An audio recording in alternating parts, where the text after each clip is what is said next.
Ophelia here, and I'm back with another video for Ophelia Talks Crochet. And in this video we are making a mug coaster. So in the previous videos we have been making various versions of the Anna square, and this is exactly the same.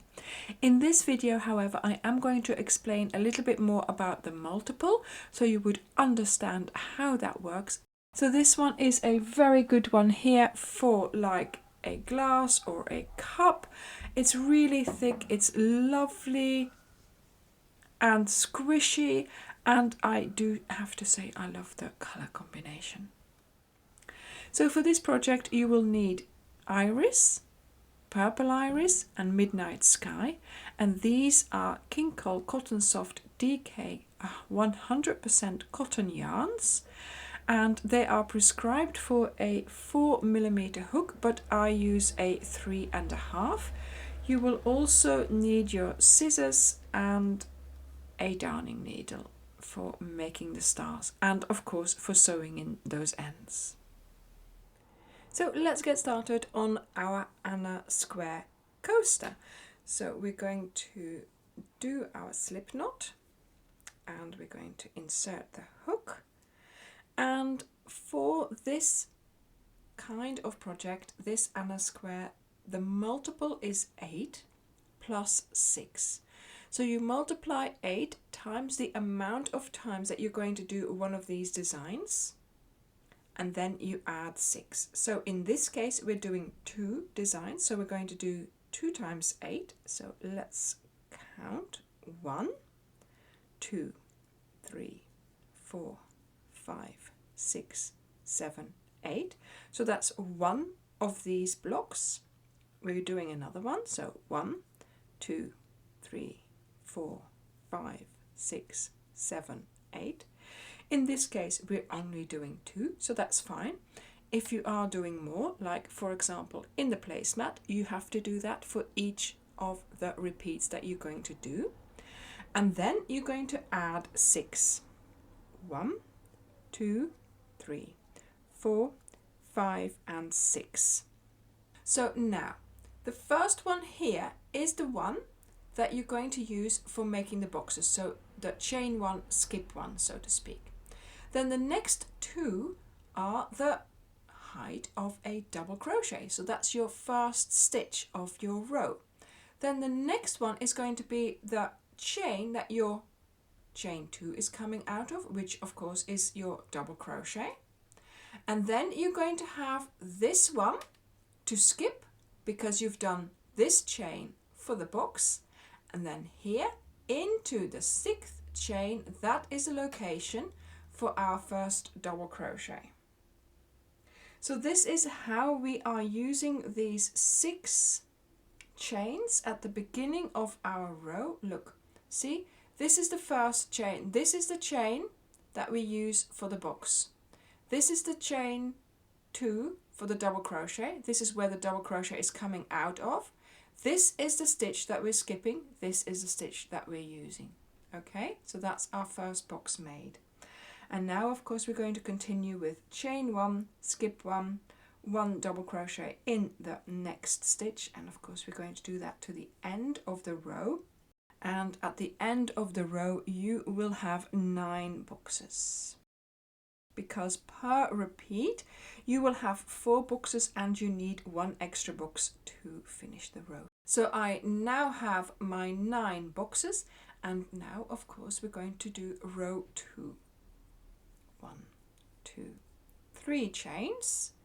These first 2 chains here count as a double crochet. This one counts as the chain. We're going to turn. We're going to skip this stitch here, and we're going to start working in the next stitch. And from the next stitch you are going to be placing 1 double crochet in the next 7 stitches. 2, 3, 4, 5,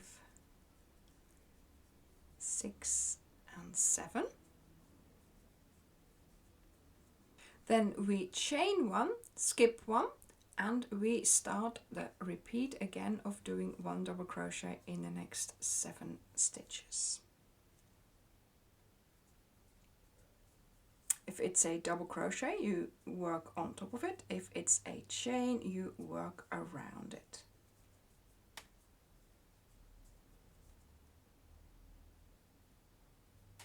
Voila, that's 7. Then I do my chain 1, skip 1, so you're skipping this chain here and then replacing a double crochet into this one here.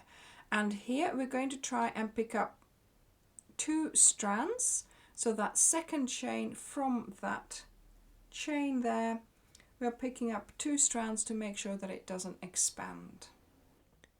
And now for row 3, we're going to chain 3, turn, skip 1, and from the next stitch we're going to place 1 double crochet in the next 3 stitches, and then we chain 1 and we skip 1. And this is the little repeat that we will be repeating all along our row, and we're going to repeat it 4 times in total. Chain 1, skip 1, and then here in that second chain, that's where we're going to be placing our double crochet. Voila, there we go. And of course these rows are very short. So now we are repeating row 2 again.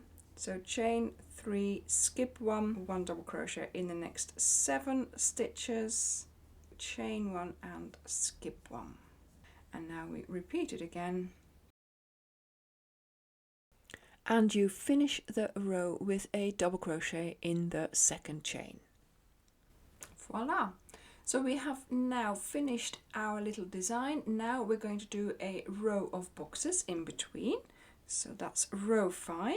So we're going to chain 3, turn, skip 1, 1 double crochet in the next stitch, chain 1, skip 1, 1 double crochet in the next stitch.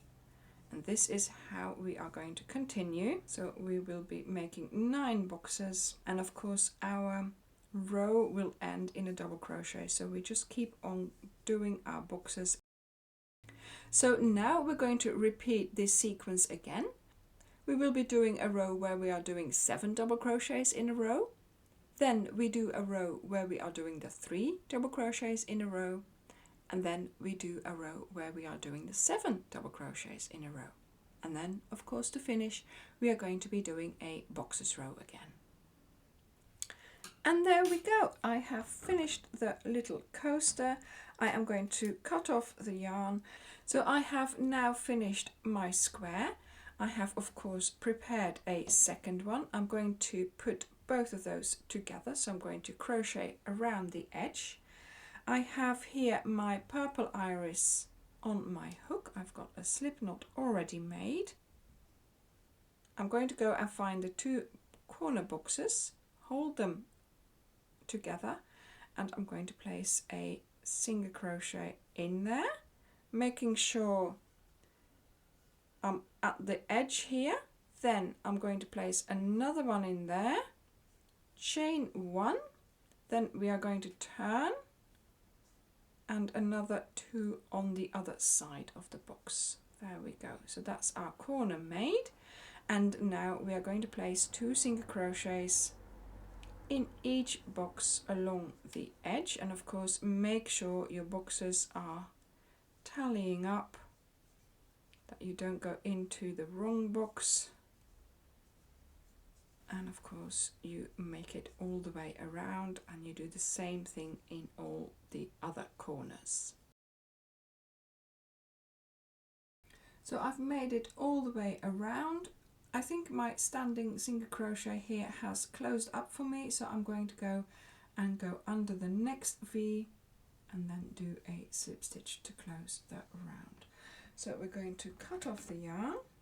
So I have sewn in my ends, and now I'm going to use a needle. I have a strand of iris. It has been cut off at about 1 meter length. We're going to start with sewing in our end by placing the needle in between the two panels and wriggling up and down, trying to catch some strands from the top and from the bottom panel. I'm going to pull through my strand of yarn, and I'm going to pull it through all the way so it just disappears. There we go. So this bit we've now sewn in, and now we're going to make the star, and we're going to try and just lay the strands on the fabric, not pull, because that will open up the holes and will distort our placemat. So just gently going into the holes and coming back out again each time of the middle. And you're laying your strands on the outside of the panels, so you don't go into the panels here. So the flower or the star looks the same on both sides. I'm not showing you this, but yes, we have strands on the other side as well. Make sure you don't skip a hole around the outside. Voila. Once you've made it all the way around, you're going to do the same thing again. You go back into this piece of fabric there, trying to catch some strands in between those two panels so that you can weave in the end. There we go. And now you're going to cut off your yarn by pulling it slightly just there, and that way it will now disappear into that fabric and you won't be able to tell that you've done that. So there we go. So I'm now going to do the rest of the stars. One of these panels weighs 6 grams, so 2 panels makes 12 grams, and everything together is 15 grams. So this takes up hardly any cotton, but I think it makes a lovely present. And certainly if you do like a set of 4 with different colored stars, I think it would make a lovely gift. Thank you very much for watching this video. I hope you found the information useful. Let me know if you're going to make these coasters. I think they would make a perfect present. Certainly, you know, for the upcoming season, these could be made in all kinds of colors. I have to say I do like this combination, but you could make these according to the event, like for example for Christmas or for Easter, or whichever color combination you can come up with. So thank you very much for watching this video, and I hope to see you in the next one. Bye!